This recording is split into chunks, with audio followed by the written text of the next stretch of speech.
성경에는 수많은 인물들이 소개되고 있습니다.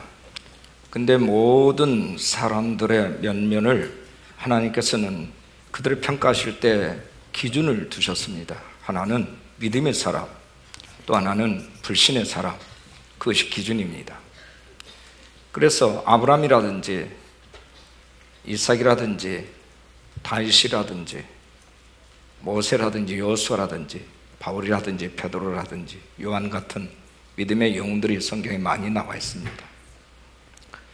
근데 오늘 제가 여러분께 나누고자 하는 인물이 한 사람 있습니다. 바로 야곱이라는 이름을 가진 사람입니다. 야곱은 사실 나중에 이스라엘이라는 이름을 얻게 되어서 하나님의 축복의 대명사로 불리워진 그런 정말 복을 받은, 은혜를 많이 받은 그런 사람입니다. 그러나 처음부터 그 야곱이 그렇게 복을 받은 게 아닙니다. 그는 굉장히 욕망덩어리로 살았고 또 거짓말장이고 사람을 적당하게 속이면서 마치 사기꾼처럼 산 그런 기회주의적인 삶을 살았습니다. 그런데 왜 하나님께서 그에게 특별한 사랑을 베풀어 주셨는지, 왜 그를 하나님의 선택하시고 그를 버리지 아니하셨는지, 왜 하나님께서 그에게 은혜를 베풀어 주셔서 마침내 이스라엘이 되게 하셨는지, 우리는 이 야곱이 이스라엘로 이렇게 바뀌어진 이런 것을 보면서 정말 오늘 우리의 모습 속에도 야곱 같은 이런 많은 쓴뿌리가 있는데, 우리가 정말 이 야곱이 이스라엘 되는 이 말씀을 통해서 우리가 깨닫게 되어지는 것은 나도 희망이 있구나 하는 것입니다. 정말 나도 인생을 포기해서는 안 되겠구나 하는 거죠. 나도 정말 하나님의 은혜로 얼마든지 이스라엘이 될 수 있는 그런 사람일 수 있겠다 하는 그런 희망의 메시지를 우리는 여기서 발견하게 됩니다. 오늘 본문에 보면 야곱은 자기 이익을 위해서 수단 방법을 가리지 않았어요. 행에서의 형식으로 그는 변장을 하고서 아버지 이삭으로부터 축복을 받아냈습니다. 그것을 나중에 알아차린 이삭은 심히 떨었다 그랬어요. 크게 떨었어요. 다시 말하자면 그 아들의 교묘한 거짓에 자기가 당했다는 것이 억울했다는 것입니다. 치를 떨었어요. 그러나 곧바로 그는 이것은 하나님의 뜻이다. 에서가 통곡을 알고 아버지 내게도 복을 주세요 라고 통사정을 하는데도 불구하고 이삭은 말하기를 이것은 하나님의 뜻이다. 그가 반드시 하나님의 축복을 받을 것이다. 자, 이것이 오늘 본문의 내용입니다. 여러분, 오늘 말씀을 통해서 무엇을 우리가 얻을 수 있겠습니까? 하나님은 우리에게 주고자 하는 교훈이 무엇이겠습니까? 자, 오늘 제목입니다. 우리 따라하겠습니다. 야곱. 우리 가슴에 손 얹고 나는 야곱처럼 살았습니다. 야곱과 같은 인생입니다. 나도 변하여 이스라엘이 되고 싶습니다. 할렐루야. 오늘 이 말씀이 저와 여러분에게 강한 도전이 되기를 바라고, 만약에 여러분의 현 주소가 야곱이라면 이스라엘로 바꿔질 수 있는 결단의 자리가 되어지기를 축원합니다. 그럼 뭐가 야곱이냐, 이게 우리의 모습 속에서 무엇을 우리가 끄집어내야 내가 장 야곱인 것을 우리가 알게 되겠느냐는 거예요. 자, 첫 번째 우리가 알아야 될 것은 야곱의 모습 속에서 우리는 욕망이라고 하는 이 단어를 찾아낼 수 있습니다. 그는 욕망 덩어리입니다. 욕망과 거짓과 탐욕에 가득한 사람, 그러니까 거듭나지 않는 전형적인 사람의 모습이고, 거듭났다 할지라도 여전히 성령의 주도 아래 있지 않냐고 자기 중심적인, 자기 주도적인 생을 끌고 가는, 자기 욕심껏 사는, 자기가 기준이고 자기가 의고 자기가 모든 것에 대해서 결정을 짓는 바로 그 사람, 그게 바로 욕망입니다. 우리 인간에게는 끊임없는 욕망이 있어요. 자, 어떤 사람에게는요 명예욕이 있습니다. 어떤 사람은 성욕이 너무 강해서 자꾸 음란한 짓을 합니다. 어떤 사람은 탐욕이 강해서 자꾸 재물로서 이렇게 많은 불의한 재물을 이렇게 모으려고 혈안되어 있습니다. 어떤 사람은 권력욕이 있어요. 그래서 자꾸 뭔가 정치적인 어떤 자리, 어떤 권세, 권자를 자꾸 기웃기웃하면서 그걸 얻으면 천하를 얻을 수 있을 거라고 하는 착각 속에 빠져 있습니다. 자, 직장생활을 하면서도 마찬가지입니다. 내가 남을 밟고 있어라도 나는 반드시 승진해야 되며 나는 높은 것이 있어야 된다라고 하는 그것이 욕망으로 비롯되었다면 그것은 그 사람의 큰 불행을 가져다 줄 것입니다. 목사님, 나는 욕망이 없어요. 나는 욕심이 없는 사람이, 이렇게 여러분 말할 수 있습니까? 그렇지 않습니다. 욕망 없는 사람이 없어요. 자, 하나님이 우리에게 주신 본성은요, 욕망이라고 하는 것이 있어요. 근데 이것이 어떻게 컨트롤 되어지느냐, 어떻게 다뤄지느냐, 그리고 그 목적하는 방향이 선한 거냐, 악한 거냐, 이것이 있을 뿐이지 욕망 없는 사람은 없다고요. 그런데 그 욕망이 그 사람 미래를 결정한다는 것입니다. 베드로전서 1장 24절 25절에 보면 모든 육체는 풀과 같다. 그리고 그 모든 영광은 불의 꽃과 같으니 풀은 마르고 꽃은 떨어지되 오직 주의 말씀은 세세토록 있다. 그러니까 우리 안에 끊임없는 이런 우리의 갈증, 갈망이 있어요. 그런데 이 모든 갈증, 갈망, 눈에 보이는 것, 내가 가지는 것, 내가 취하고자 하는 이 모든 것들이 어떤 정상의 자리에 있을지라도, 내가 원하는 것을 얻었을지라도 그것을 풀과 같고 불의 꽃과 같다는 거예요. 언젠가는 시든다는 겁니다. 근데 영원한 것이 있다는 거예요. 그건 뭐냐? 하나님의 말씀은 영원하다. 다시 말하면 하나님의 말씀과 하나님의 진리와 하나님의 통치 아래 있는 것만이 썩어지지 아니한다는 거예요. 그건 없어지지 아니하는 거예요. 그러니까 내 삶에, 내 안에 본성적 악한 욕망이 나를 끌고 가느냐, 아니면 하나님의 말씀이 나를 끌고 가느냐, 이 문제라는 거예요. 여러분, 무엇이 여러분을 끌고 갑니까? 자기 본이 이기적인 자기성을 쌓는 모든 영광은 잠깐입니다. 풀과 같고 불의 꽃과 같아요. 설령 내가 원했던 것을 취했다 할지라도 내 마음의 기쁨과 안정감을 영원히 가져다 주지 못한다는 겁니다. 여러분이 있는 곳이 어디든 그것이 불안정하고 안정감이 없다면 그것은 지금 여러분들은 욕망 안에 있는 거예요. 욕망이라는 감옥에 갇혀 있는 거예요. 욕망은 우리에게 자유를 주지 않습니다. 하나님의 말씀과 진리와 성령이 계신 곳에는 자유함이 있지만 내 본성에, 내 욕망의 끝은 자유함이 없습니다. 그것은 감옥이에요. 하나님의 말씀과 하나님의 통치가 없는 것은 그것이 어디든 아무리 화려하게 보인다 할지라도 우리에게 안정감을 가져다 주지 못한다는 거예요. 그래서 감옥인 겁니다. 진정한 자유는 자신의 모든 욕망으로부터 자유를 말하는 것이지 욕망의 자유가 아닌 것입니다. 오늘 우리 그리스도인들이 착각하고 있는 것이 있어요. 야곱처럼 거룩한 욕망은 거짓되어도 용서가 된다는 착각입니다. 야곱은 내가 하나님이 원하는 것, 하나님이 구하는 것, 하나님의 나라의 필요를 내가 구하는 거니까 나는 아버지를 속이고 형님을 속여도 된다라고 하는 이 생각, 이건 잘못된 거란 말이에요. 자, 사울왕이 하나님이 금하신 전리품을 취했습니다. 그리고 변명하기를 네가 어찌 이걸 진멸하지 않고 취했느냐? 하나님, 내가 하나님께 예배드릴 때 제물로 드리기 위해서 구별해 놨습니다. 변명을 했어요. 그것이 아무리 하나님 앞에 제물로 드리고 싶은 그런 마음에서 구별을 해놨다 할지라도 하나님은 선지자 통해서 사울을 책망합니다. 순종이 제사보다 낫고 듣는 것이 수양의 기름보다 낫다. 순종하는 것이 하나님 앞에 100번 1000번 예배 드리는 것보다 한 번 순종하는 것이 나아요.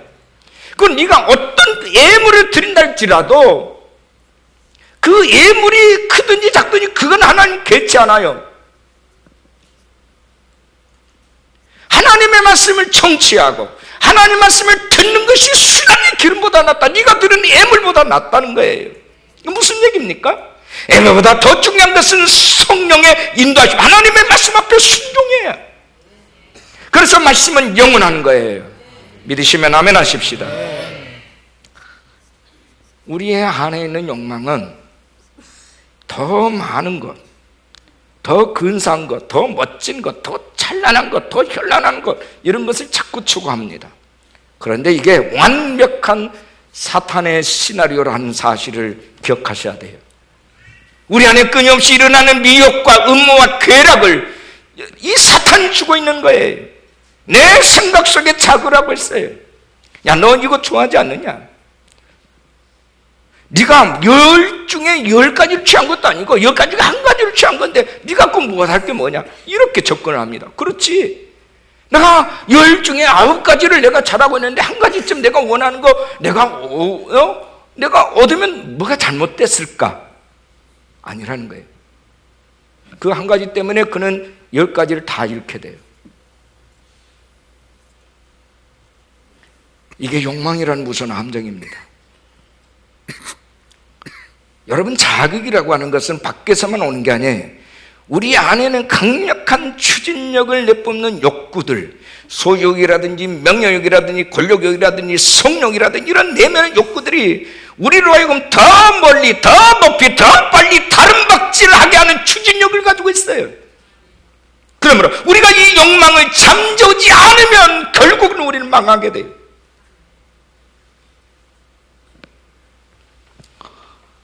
믿음이 뭡니까? 믿음의 세계는 눈에 보이지 않는 것을 보는 세계관이에요. 히브리서 11장 1절 2절에 믿음은 바란 것들의 실상이요 보이지 않는 것들의 증거니 선진들이 이로써 증거를 얻었느니라.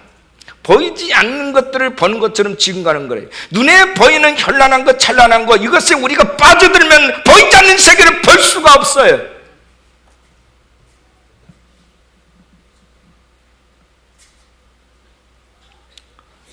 하나님 보이지 않습니다. 성령 보이지 않지요. 하나님 말씀도 눈에 보이지 않습니다. 들어야 돼요. 느껴야 돼요. 깨달아야 되는 거예요. 그러나 그게 진짜예요. 감각적이고 물질적이고 말초적이고 눈에 보이는 현란한 것들은 얼마든지 우리의 마음을 도둑질하는 속임수가 있는 거예요. 그 원인이 하나님께로부터 오지 않는 모든 것은, 세상으로부터 오는 모든 것은 우리를 망하게 하는 것들이에요. 그러므로 우리 안에 이 욕망 덩어리를 깨부시지 않는 한, 이 욕망을 돌파하지 않는 한 우리는 여전히 야곱으로 살 수밖에 없어요. 이스라엘이 될 수가 없어요. 그 다음에 두 번째는요, 거짓말쟁이라는 거예요. 합시다. 거짓말쟁이. 여러분, 거짓말쟁이라는 말은 이면에 뭐예요? 거짓된 마음이 있다는 거예요. 거짓된 마음 속에 무슨 정보가 있을까요? 거짓된 생각이 있다는 거예요. 그런데 성경은 사탄 마귀에 대해서 처음부터 거짓말쟁이라 이렇게 별명을 붙여놨어요. 그러니까 거짓된 모든 것은 사탄으로부터 왔다는 거예요. 자, 그래서 요한계시록 20장 21장에 보면 지옥의 영원한 불못에 떠질 사람들에 대해서 품목이 나오는데 그 중에 거짓말하는 자 이렇게 돼 있어요. 그러니까 무슨 얘기예요? 우리 안에 이 거짓된 것을 몰아내지 않으면 결국은 사탄에게 종속되어 살았다는 거고, 사탄에게 종속되어 사는 그 인간은 마지막에 심판대 앞에서 지옥의 형벌을 면할 길이 없다는 뜻이에요. 그럼 어떡합니까? 우리는 어떤 경우든 이 모든 거짓된 것으로부터 우리는 구별되어야 되는 것입니다. 아멘 하시죠? 거짓된 본성, 거짓된 문화, 거짓된 종교, 거짓된 선, 거짓된 의, 모든 것들로부터 우리는 구별되어야 되는 거예요. 예수님은 바로 이 모든 거짓으로부터 우리를 끄집어내기 위해서 오신 우리의 구주이십니다.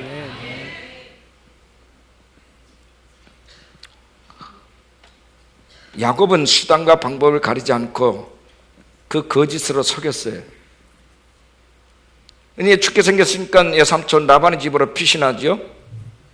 그는 20년 동안 삼촌한테 속임을 받았습니다. 거짓으로 사는 인생은, 남을 속인 인생은 속게 돼 있어요. 자, 그러면 20년 동안 대가를 지불해서 자유로웠습니까? No. 고향 땅으로 오면서도 형 에서가 군대를 몰고 와서 그를 죽인다는 소문을 듣고 그는 거기서 이제 약복강 나루터에서 엎드리기 시작합니다. 그리고 이제 드디어 자기 자신의 모든 애고가, 자기 중심적인 의의가, 모든 거짓이 거기서 산산조각이 나요. 스스로의 자기를 지킬 수 없도록, 너는 지킬 수 없다는 것을 증명해서 환도뼈를 하나님이 치십니다. 힘의 중심을 쳐버리는 거예요. 도망갈 수도 없어요. 반생에 하나님과 씨름해서 얻은 이름이 이스라엘입니다. 그러니까 20년 종사를 해서 끝난 게 아니에요. 돌파가 이루어져야 돼요. 돌파가. 그게 약복강 나루터예요. 여러분 이거 아셔야 돼요.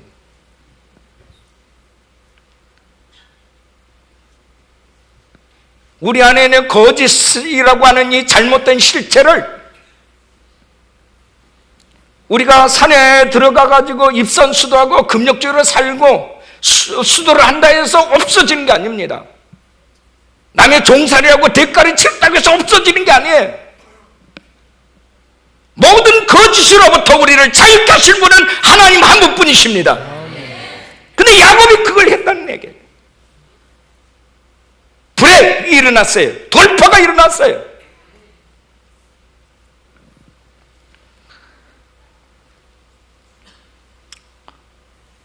거짓은 무서운 거예요. 거짓말을 했는데 상대방이 속아줬습니까? 그러면 나한테 속는 저 사람 멍청한 거 속이는 나는 똑똑한 사람인가요? 많은 사람은 그런 생각을 해요. 교통신호를 지킨 저 사람 멍청하고 신호를 지키지 않는 그 사이를 살살 빠져나간 나는 정말 똑똑한 사람인가요? 거짓말이라고 하는 것은 한 번 하기 시작하면 계속적으로 해야만 하는 게 거짓말이에요. 감출 수가 없어요. 그 거짓을 감추기 위해서 또 하나의 거짓말을 만들어요. 또 그 것을 감추고 또 거짓말을 해야 되는 거예요. 이게 거짓이에요. 그래서 마지막에 심판은 지옥이라고 성경은 얘기하고 있습니다. 거짓된 생각과 거짓된 마음과 거짓된 언어를 가지고 있는 사람들은 반드시 문제가 터지게 돼 있어요. 이게 무서운 거예요. 그럼에도 불구하고 많은 크리스찬들이, 많은 사람들이 이 야곱처럼 여전히 야곱처럼 살기를 고집하고 있어요.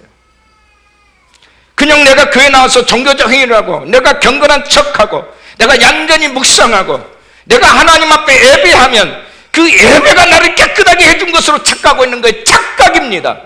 내 안에서 부행이 일어나야 돼요. 내 안에서 돌파가 일어나야 되는 것입니다. 내 안에 거짓된 모든 것들을 박살을 내는 인격적인 고백과 회개가 있어야 되는 거예요. 이거 없이는 수십 년 교회 다녀도 그 인생 바꿔지지 않습니다.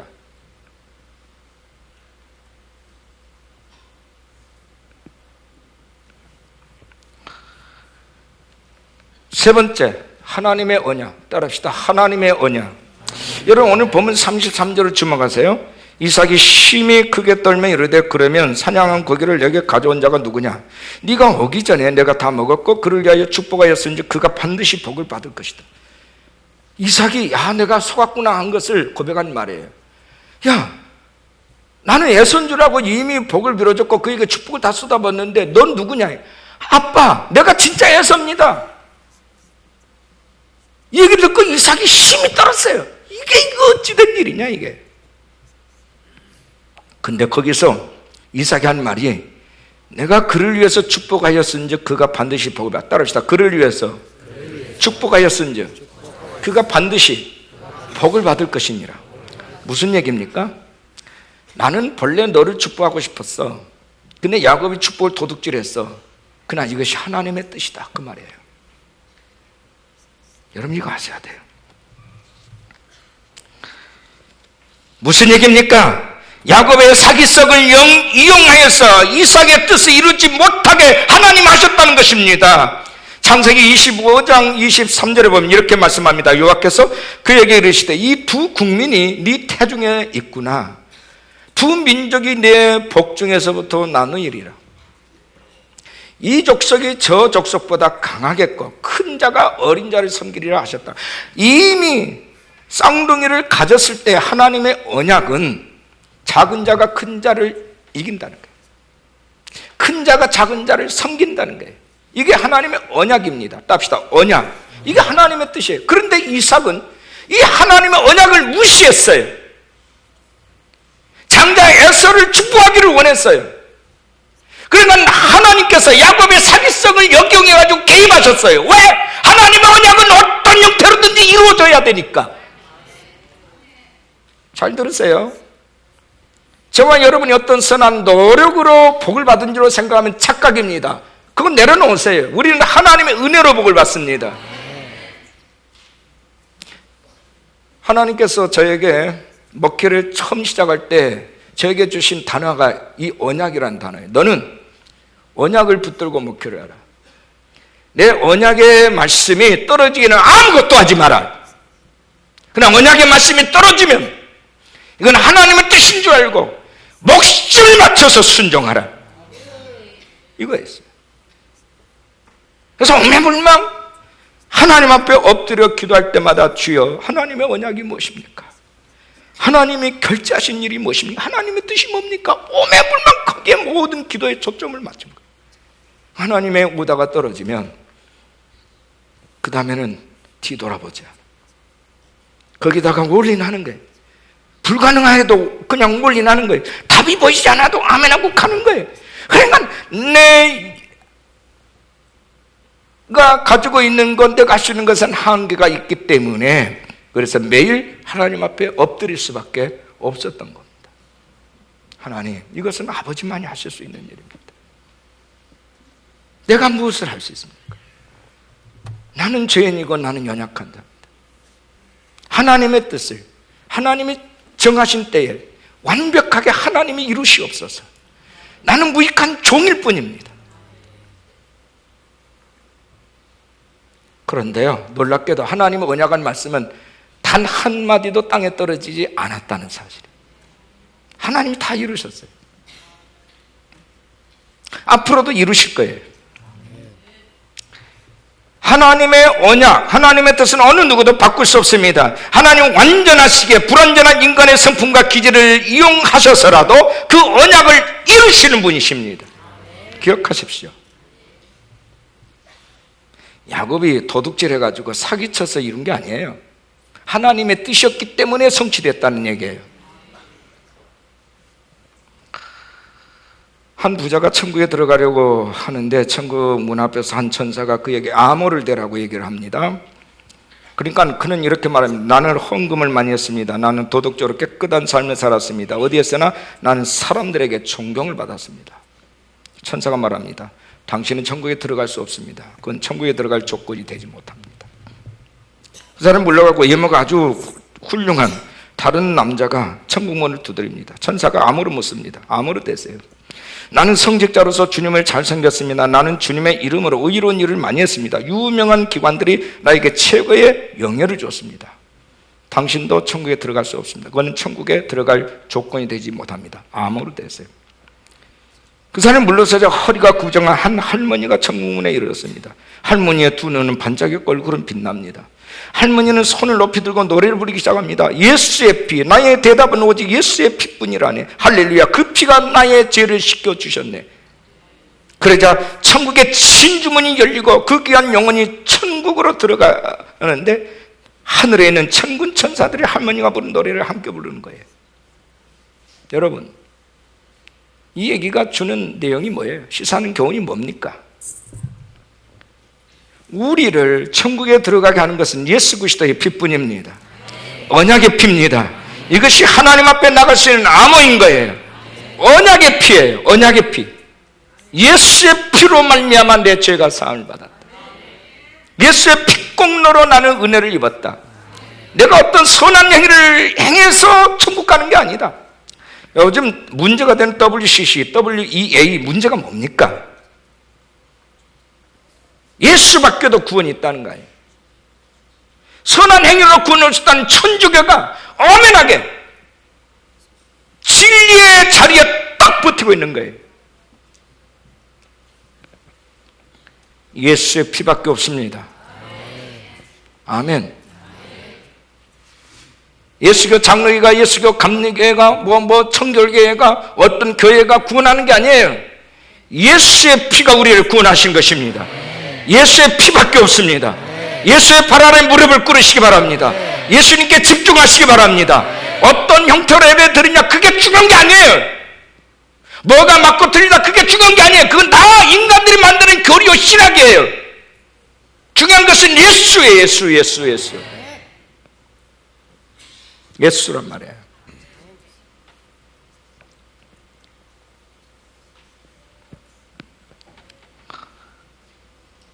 야곱은 하나님의 일방적인 은혜를 받았습니다. 그가 축복을 받을 자격이 있어서 받은 게 아니에요.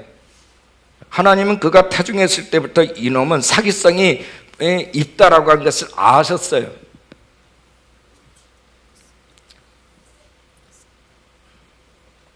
근데 하나님께서는 그를 구별해 놨어요. 전적인 하나님의 주권과 은혜에서 구원받는다는 것을 하나님은 가르치고 싶었던 거예요. 아브라함도 마찬가지. 아브라함의 아버지 데라는요, 우상 제조업자입니다. 여전히 불상 같은 것을 만드는 사람이에요. 그러니까 쓰레기통에서 장미꽃이 피어나게 한 거죠. 절대적인 은혜입니다. 아멘이십니까? 하나님의 언약이라고 하는 우산 아래 들어오시기를 축원합니다. 우리가 하나님의 백성이 됐다는 것은 다른 말로 언약의 백성이 됐다. 하나님과 나서 언약 관계가 성립됐다. 이거예요. 그 다음 네 번째, 따라합시다. 이스라엘.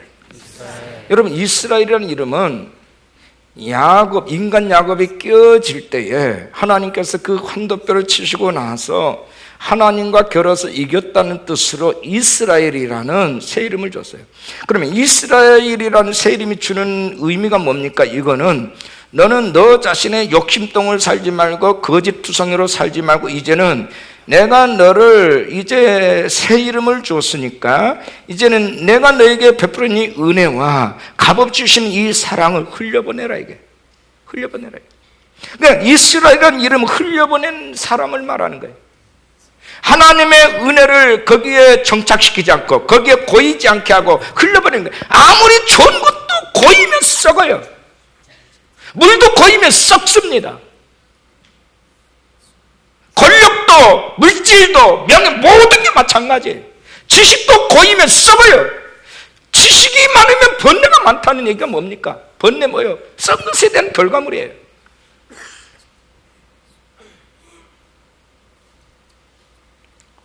여러분이 어느 분야의 전문인인 것에 대해서 혹시 자랑하고 싶어지십니까? 아무것도 아니에요. 어느 분야에 여러분 최고이기를 바라십니까?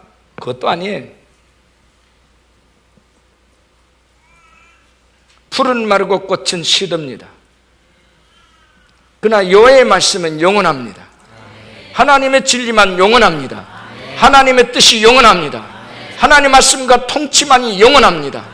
하나님의 우산 속에 하나님의 진리 가운데 갈 때 하나님의 이끄심, 하나님의 영에 거할 때, 하나님 임재를 거할 때 그것이 영원합니다.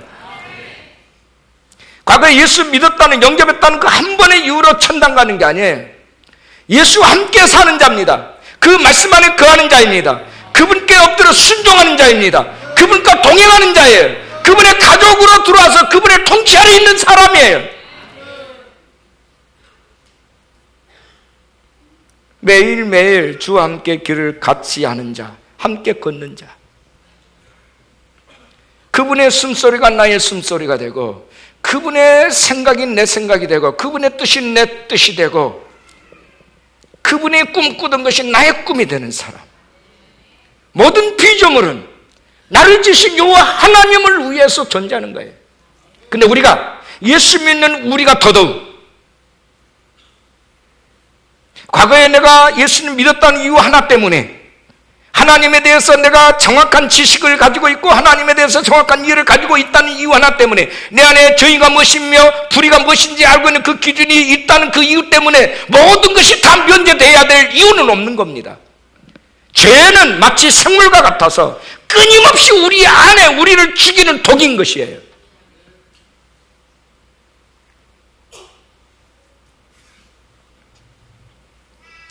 요즘 유럽 지역에 지카 바이러스가 유행이죠. 브라질 같은 데 난리 났습니다. 그 바이러스를 복용하고 있는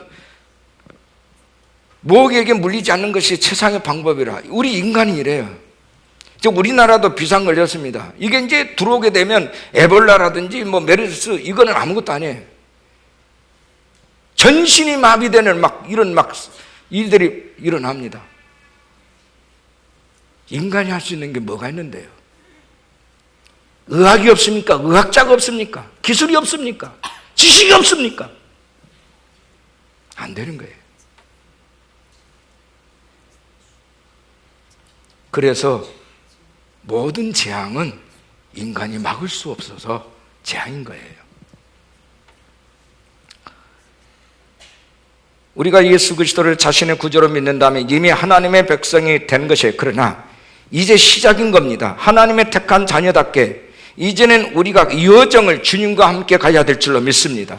그래서 not yet이라는 단어를 쓰는 겁니다. 아직 이루어지지 않는 부분이 있다는 거예요. 이렇게 아직 이루어지지 않는 부분을 이뤄나가는 것이 광야 생활이고 신앙생활인 것입니다. 광야 생활은 가나안 땅에 들어가기 이전까지 훈련의 시간입니다. 다른 말로 말하면 변화의 시간이요, 성화의 과정인 거죠. 이거를 무시할 수가 없어요. 예수 그리스도의 장성한 분량에 이르기까지 광야에서 주어진 중요한 임무, 중요한 광야는 목적지가 아니라 광야는 훈련과 전진의 자리인 것을 기억하고 이 광야교회에서 내가 어떻게 다듬어질 것인가, 어떻게 예수 그리스도의 이름 아래 내가 복종할 것인가, 어떻게 내가 성령의 사람으로서 내가 충만함 이룰 것인가, 내 안에 끊임없이 일어난 욕망 덩어리와 끊임없이 마귀가 나를 삼키기 위해서 미혹하는 이 거짓의 노예가 되지 않냐고, 오직 진리와 하나님 말씀과 하나님의 인도하심의 종이 되어서 살 수 있을 것인가, 이것이 훈련하는 훈련이 광야예요. 그것이 경건이고요. 예수님은 사역하면서 끊임없이 밤에 철야로 기도하시고 기도의 때를 정해놓고 기도하시고 새벽 미명에 기도하시고 금식하면서 기도하셨어요. 왜요? 그분도 역시 완전한 인간의 몸으로 입고 오셨기 때문에 이 땅에 사는 동안에는 성령의 기름 없이는 살 수 없다는 걸 알기 때문에. 그래서 사도행전 10장 38절은 유명한 말씀이야. 하나님이 나사렛 예수에게 성령과 능력을 기름 붓듯 하셨으며 제가 두다니며 선한 일을 행하시고 마귀에게 눌린 모든 자를 고치셨으니 이는 하나님이 함께 하셨습니다. 매 순간 하나님과 함께 했다. 동행이에요. 그분의 임재 아래 거하는 거예요. 그분의 말씀 앞에서 끊임없이 내 생각을 걸러내는 거예요. 내 안에 욕망을 자꾸 돌파시키는 거예요. 깨뜨리는 거예요.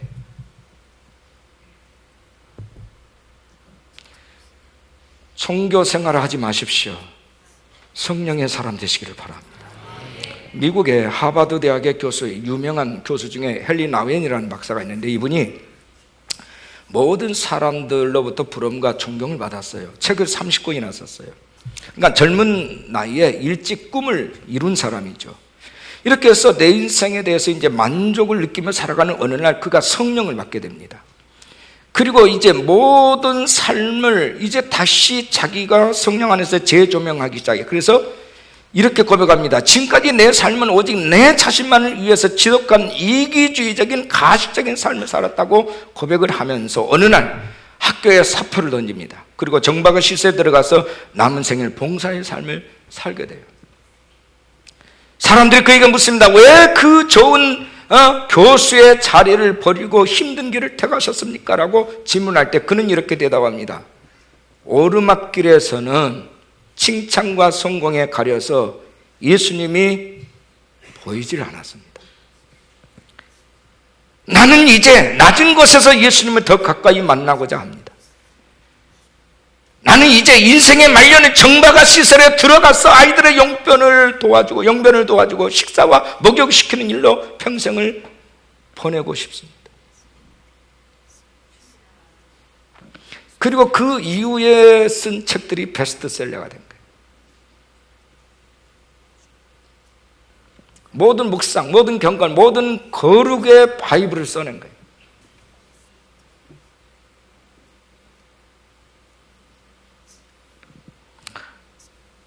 세상의 성공시대에는 예수님이 보이질 않아요.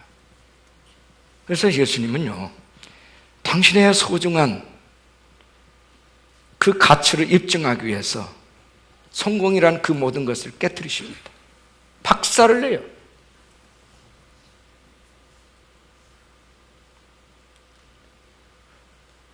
그래서 예수님을 드러내십니다. 예수님은 얼마나 내게 소중한 분인지. 주님은 길이요 진리요 생명이시라. 주님이 전부라. 더 웨이, 더 트루스, 더 라이프, 정관사 더예요. 유일한 다른 길이 없어요. 그럼 믿으십니까? 믿으시면 손 들고 아멘 하십시다. 여러분의 현 주소가 야곱인가요? 이스라엘인가요? 다시 한번 여러분 자신을 재조명하시고 오늘 이 시간 위대한 돌파가 일어나는 결단이 있기를 주 예수 이름으로 축원합니다.